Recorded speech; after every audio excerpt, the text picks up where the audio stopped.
After spending a week winter camping in Springfield, Missouri, Kate and I were both ready to head south for warmer weather.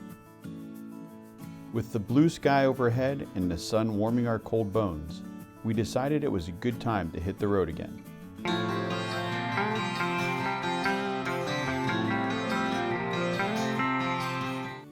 Before leaving Springfield, we did get a chance to visit the Bass Pro Shops to see what the original store looked like and learn about the history of this well-known sporting goods and outdoor chain started by Johnny Morris in 1971.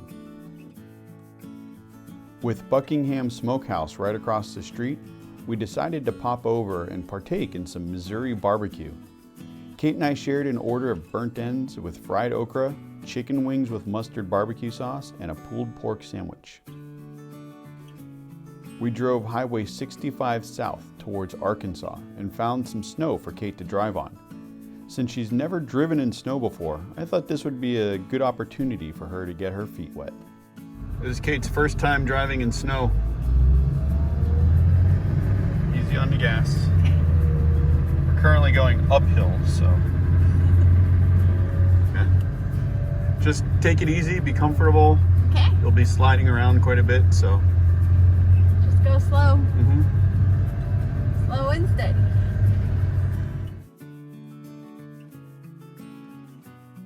With the sun going down, Kate found this unique harvest host for us to spend the night.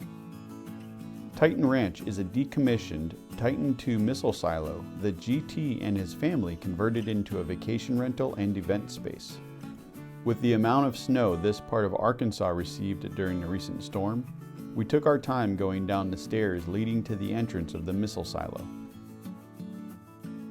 Kate and I were both surprised at the transformation of the missile silo, especially after visiting the Titan Museum in southern Arizona. At the Titan Missile Museum in Arizona, we went on a tour with Ken and got to see what the original living quarters were like. This gave us a better appreciation for all the work that went into Titan Ranch. The tour concluded with a ride back to our camper where we would be spending the night. Although our first day of seeking warmer temperatures didn't get us very far, we cranked on the heater in the camper and enjoyed the beautiful Arkansas sunset. The next day, we drove Interstate 40 across the Mississippi River into Memphis, Tennessee.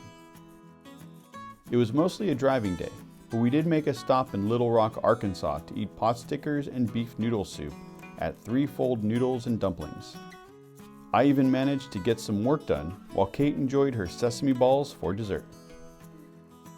Since we arrived in Memphis in the late afternoon, we decided to stay at a campground in the city. Kate and I had tickets for Graceland the next day, so we figured Graceland RV Park and Campground would be a convenient place to spend the night. The place was mostly empty when we arrived, with snow melting and turning into slush. There were no campers in the tent section when we arrived, which wasn't a surprise considering the recent weather.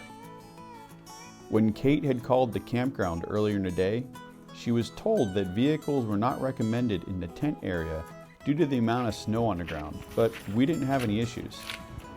You know, when they said, you can try to get back here, but we don't know if you're gonna make it, that's why you have a truck like that.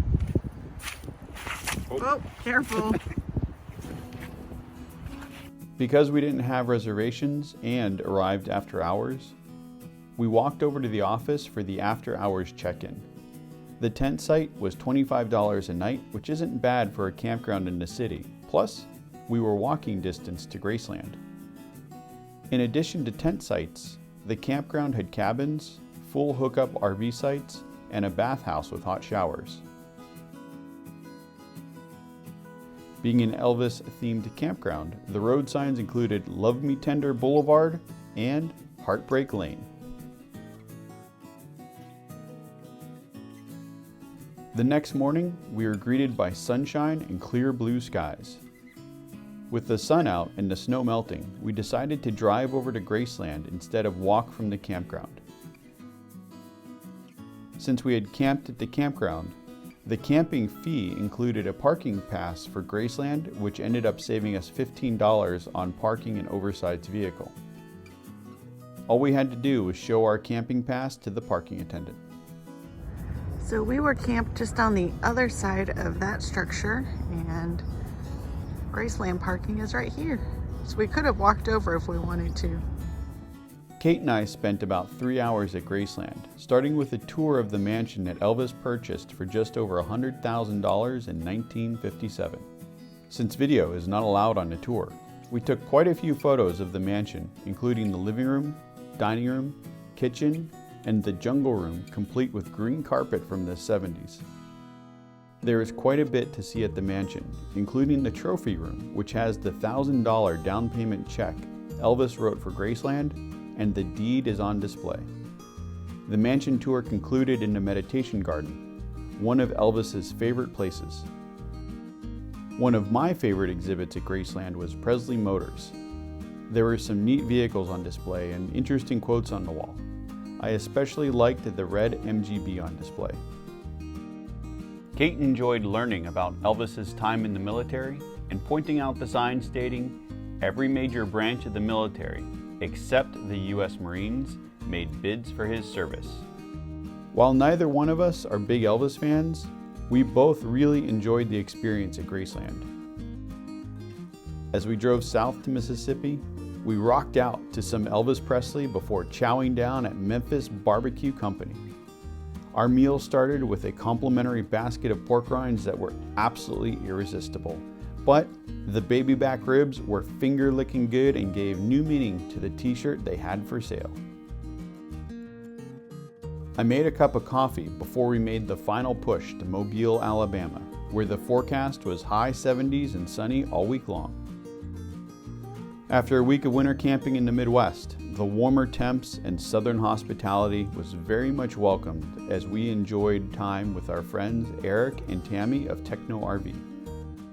It was so nice to sit outside in a pair of shorts and t-shirts again. I even made some Connecticut sausage that our friends introduced us to, and finally pre-tensioned the synthetic rope on our worn winch, which was long overdue.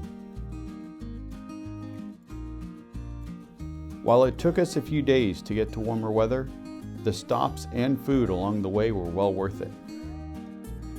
Thank you so much for watching. If you enjoyed this, please give it a thumbs up. And don't forget to visit weretherussos.com for more cool content. See you next time.